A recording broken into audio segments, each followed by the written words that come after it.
Hey everyone, it's Anson here from Weekend Garage. Today I'll be showing you guys how to disable your seatbelt chime warning in your 2019 plus Rams. This is the same for 1500s to 5500s.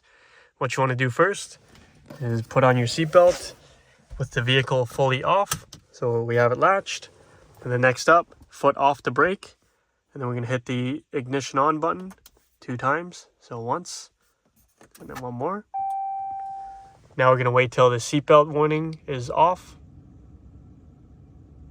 Now that it's off, we're going to unlatch your seatbelt and latch, unlatch, latch, unlatch, latch, a total of 3 times. And then after that, we're going to hit the ignition off button. As you heard that ding right now, that means the programming is successfully done.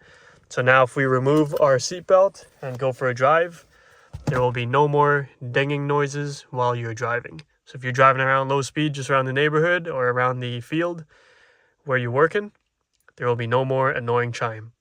Thanks for watching, everyone. Let me know if you have any questions. You can leave them down in the comments below. Have a wonderful day.